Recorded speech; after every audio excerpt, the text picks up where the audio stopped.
contre le groupe auquel il est associé. Donc il garde toutefois cette valeur sociale lexicale, peut-être du sens inverse, mais quand même avec la même puissance, si on veut, qu'elle avait avant, justement parce qu'elle s'y prête par la nature même articulatoire, donc du phénomène par exemple. Oui, non,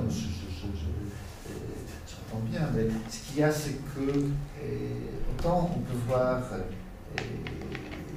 autant dans un cas usulaire, on voit un phénomène de diffusion pratiquement sociologique, ou c'est plus sociologique que linguistique, même ici. Autant dans un premier cas, effectivement, où il y a un récit après coup, et là je vous dirais que vous aurez toujours un récit valorisant de la manière de prononcer l'accent régional, même certaines formes de prononciation. Et je pense que si on insistait en demandant aux gens de Versailles pourquoi ils prononcent de façon de Versailles, ils auraient aussi un certain récit explicatif, valorisant. Il y a un mythe biblique qui raconte exactement ce que tu dis. Tu as évoqué au passage l'amant entre le Schwäbisch, le Bayerisch et puis le Preuß, c'est des mondes. Mais dans la Bible, le mythe biblique, c'est Chibolette et Cibolette. C'est-à-dire, il y a un signal indexical dans l'articulation d'une sifflante. Oui, je voulais poser une question à M. Michel de Tonnet. Moi, je ne connais pas le futur rouge. Quand vous en faites la critique, vous dites le modèle biologique, c'est bien ça? Ouais, c'est quand même écologique, écologique, sociologique. C'est-à-dire, dans quelle idée? c'est mauvais, mais son approche est une approche écologique. Donc il y a vraiment cette idée quand même qu'il y a c'est quand même l'analogie biologique, il y a quand même une sélection des variantes. C'est la sélection. Alors après, dans une niche biologique, dans une niche domaine. Moi, il y a d'autres modèles. Il y a le modèle de la taupe qui est un modèle beaucoup plus socio-linguistique, donc beaucoup plus social. Ça, je connais, moi. Voilà, donc c'est...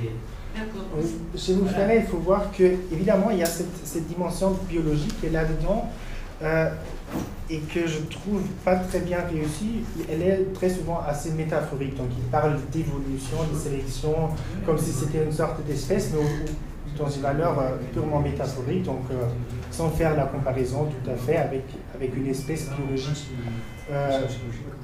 Ça ne me convainc pas tellement, mais l'écologie dont il parle, c'est justement toutes les circonstances externes au langage, dans un sens très très global.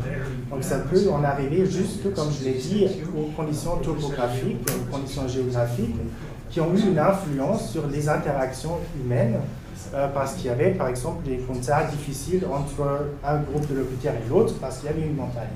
Donc ça peut être très simple. On revient sur ces modèles. Voilà. Mais c'est quasiment de la pensée du XVIIIe siècle. Je veux dire, en fait, c'est très proche de... Certaines formes d'inspiration. Il y a quand même une dimension sociale très prononcée là-dedans qui manquerait au XIXe siècle. Il n'y a pas ce déterminisme. Oui, il n'y a quand même pas, ce déterminisme qui est là-dedans. Donc il y a toujours quand même la réalité sociale, donc de l'interaction réelle entre des locuteurs qui jouent un rôle prépondérant. Donc on n'est pas à la théorie climatique, des choses comme ça, pas du tout. Sans prétendre peut-être des explications linguistiques, effectivement, d'un point de vue sociologique, ce qui est intéressant, enfin, ce qui me semble intéressant à ce niveau, c'est que votre critique, justement, après ce que j'ai compris, la scène de vos interventions qui évidemment un peu.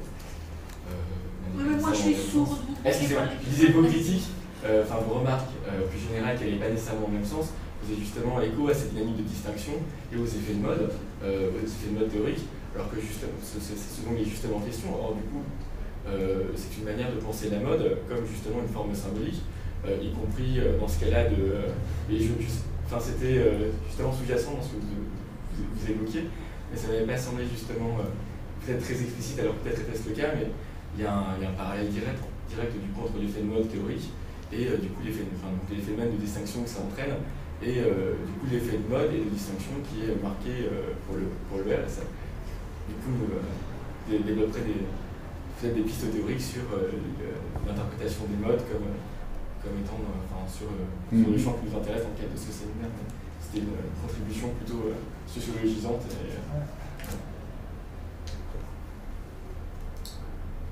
Bon, on s'en tient là. Merci beaucoup. Merci.